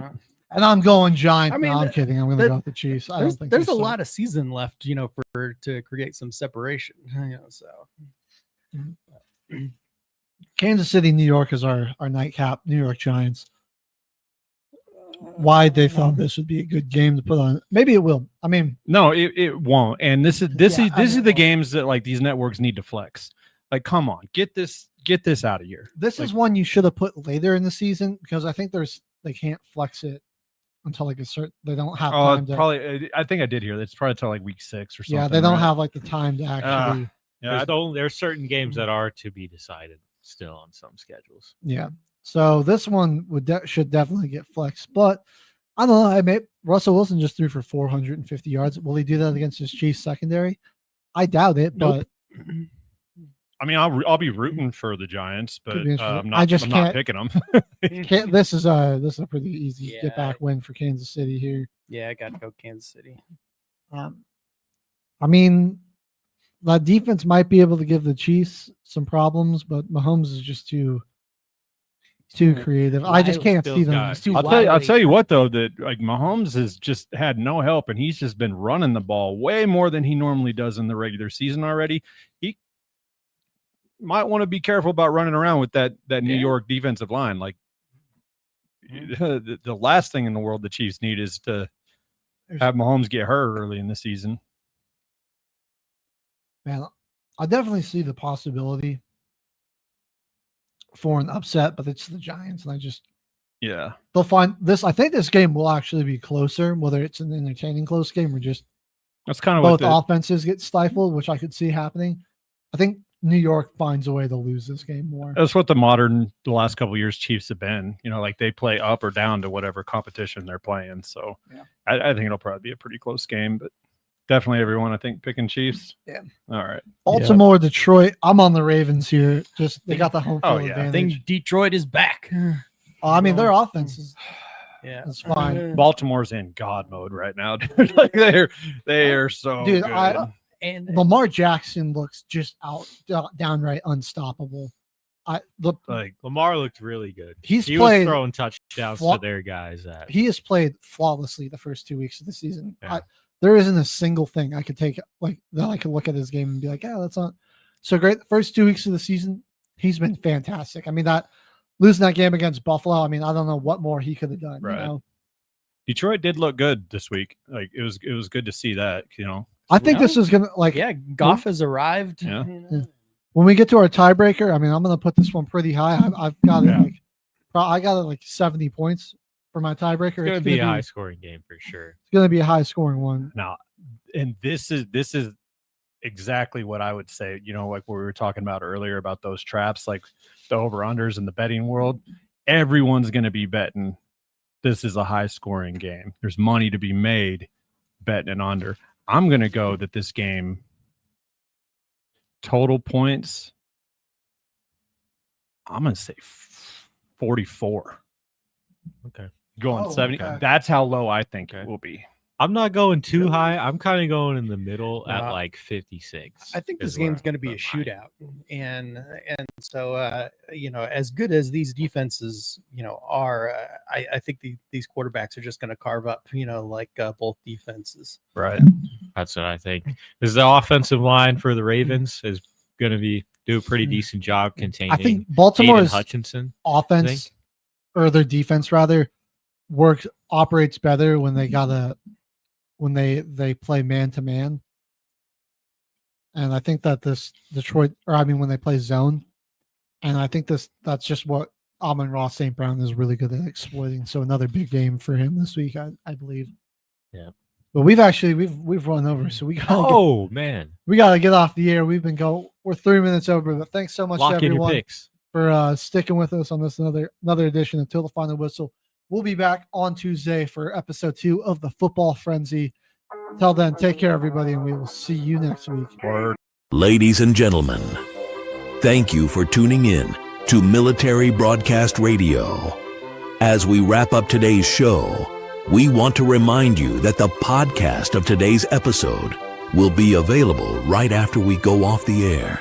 So if you missed any part of the show or want to listen again, be sure to check it out. And remember, we're here to support and honor our veterans. Your stories and experiences matter, and we are committed to giving you a platform to share them. That's right. We're here to give our veterans a voice. So don't forget to catch the podcast and stay connected with us. Giving our veterans a voice.